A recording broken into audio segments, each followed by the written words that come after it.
Okay, so hey guys, and welcome back to another predictions video. And in today's video, I'm going to be predicting the Sterling versus O'Malley fight. If you're on the around here though and you haven't subscribed, please do so. Like if you do need like video, and let's get straight into it. So, going into this fight, Sterling is 23-3 with 3 KOs and 8 submissions, and O'Malley is 16-1 with 11 KOs and 1 submission. This fight is for the UFC bantamweight title. Sterling's as far as a win via split decision versus Cejudo, and O'Malley's as far as a win via split decision versus Yan. Sterling is 34 and O'Malley is 28. O'Malley's UFC loss came via TKO in round 1 versus Vera in 2020, and Sterling's UFC losses have come versus Caraway in 2016, Assunção in 2017, and Moraes in 2017. So just to touch upon that a little bit of what I've said, of course both of them coming off split decision victories. They're both maybe not their best performances in both of their fights. I feel like Sterling's performance was a bit more convincing over Cejudo than what O'Malley's was over Yan. I feel like people were saying it was more of a robbery for O'Malley's, but either way, they still are fighting at this very top level and fighting top opposition, and so it's going to be close nonetheless. And I mean, you can't really forget that Sterling also had incredibly close matches versus Yan, especially the first one, so it is understandable and not something to be frowned upon, the fact that O'Malley has had this close fight, managed to get the victory, but then gone on to a title shot afterwards. It is understandable. Of course, Sterling has that bit of a age advantage. Is that advantage though? I don't know. It's arguments that he's in his prime at the moment, but O'Malley is kind of just going into that, and so it's going to be interesting to see if that at all plays any bit of a factor, if Sterling is going to look more aged with his performances, or if he's just going to still look like he's in his peak.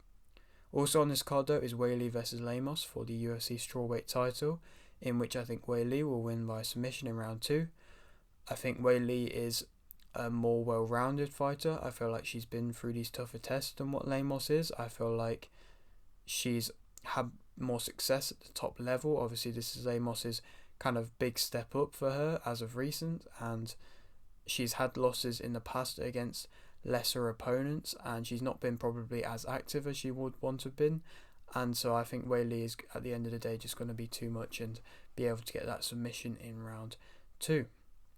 Back to the Sterling O'Malley fight. So both of them, this is their first main event, and so that could play a factor in the way of pressure or anything like that. And they are both kind of switchers stance-wise. Sterling definitely showed in his last fight. He's not always known for being a switcher, but he showed it in his last fight, and O'Malley is very much known for being a switcher, and it's an interesting style, maybe not clash, but style similarity, which could play a factor. Sterling, his positives, he's amazing on opponents and getting opponents' backs. It's something which he prides himself in. He calls himself the human backpack. It's very impressive. It's something which a lot of fighters can't do anywhere near as well, and I feel like not necessarily it's the most entertaining factor, but it's something which he does very well and something which he can utilise and find success with in seemingly every fight he has. He pushes you back on the feet. He latches onto you, similar to the thing about on his back. He doesn't really let you go. He's got fast kicks, good body movement, good controlling kicks. He can keep his range with them kicks quite nicely.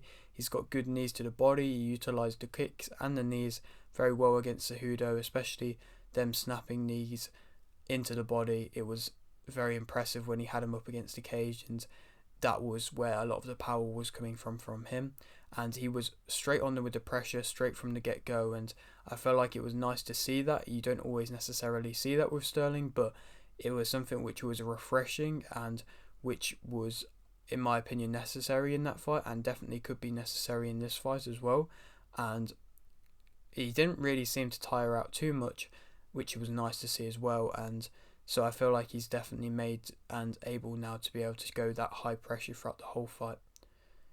In the past, Sterling, he's had neck issues. He's seemingly had from what I've heard, some sort of surgery on his neck, and so I feel like there is a little bit of a weakness and maybe a little bit of a insecurity there. His close range striking isn't amazing. His head movement isn't always amazing. He does have an open head because he does have a very low guard, which means he's very much open to counters quite often, and that could be bad against O'Malley. His not amazing off the back foot and under pressure on the feet. His power isn't massive either, and I mean it shows that from his record, and so he's never really. That's why I say he's never really going to be an overly entertaining fights all the time, because of what he does. Is he's very efficient in what he does and very effective, but it's not always the most entertaining because what he is doing isn't always the most enthralling stuff. But let's speak about O'Malley. He's got them good lengthy shots. He's not going to have that kind of range advantage in this fight really. He's got a little bit, but not massive. He's got good head movement. He's quite deceptive in his movements. He fights off the back foot quite well. He's got good straight shots, good feints, good combinations. He's quite accurate. Got a good takedown defense. He can flip the momentum, and he has a good chin. It's going to be interesting if Sterling does start on the front foot, which I think O'Malley might let him do. How O'Malley will deal with him being on the back foot. I mean, like I said, he's quite used to it. He's quite comfortable with it. He will throw them straight shots quite well. He'll invite you in and then kind of get out of the way with his head movement effectively, and he can be quite accurate. And so if Sterling is possibly overcommitting or leaving himself open, then he can get hit with shots. He's got his own power. O'Malley is quite strong in his own right, and that's definitely going to be interesting. And it's going to be interesting to see how Sterling deals with O'Malley's feints. He's got quite good feints and quite effective feints, and if Sterling is going to possibly fall for that, I don't know. But he also did take his own fair share of shots versus Jan O'Malley and managed to deal with them very well. So that's why I said he got a good chin. Will he have to worry about that? Possibly, but not necessarily quite as much as he would have to think against somebody like Jan. His negatives, he's not really got too much of a defense. I mean, he has the low guard as well, and he just kind of uses his head movement as his defense. He can overcommit with his shots. He's accurate, but if he's not in range, then he will just overcommit and just keep committing until eventually it lands, and means he can get countered. He's less comfortable on the ground. He can give away dominant positions on the ground. He's not necessarily a close range fighter either, so I don't feel like this will be a close range fight, and I don't think it will be necessarily a war. Sometimes he does lack urgency off the back. His gas tank did get tested against Jan, and that was because of the constant takedowns, and I think Sterling will throw them constant takedowns, and he is open to counters.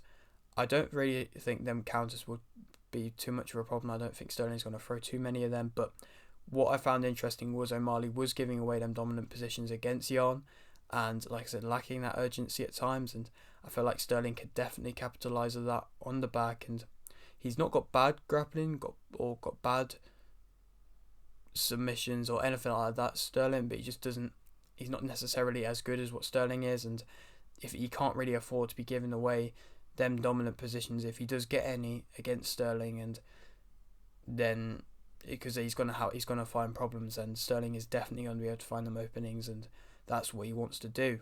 Sterling is the favourite for this fight, and I think that Sterling will win via unanimous decision. I don't think he'll get a stoppage. Possibly could get a submission. I don't think so though.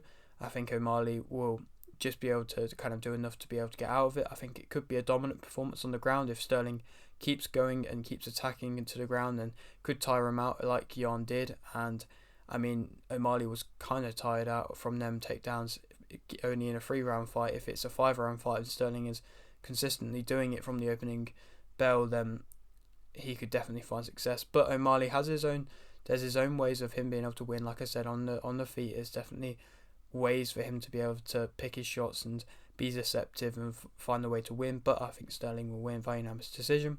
Then where does he go on to? Cejudo again. That's another good fight. It's a close fight in the first place and could possibly happen again.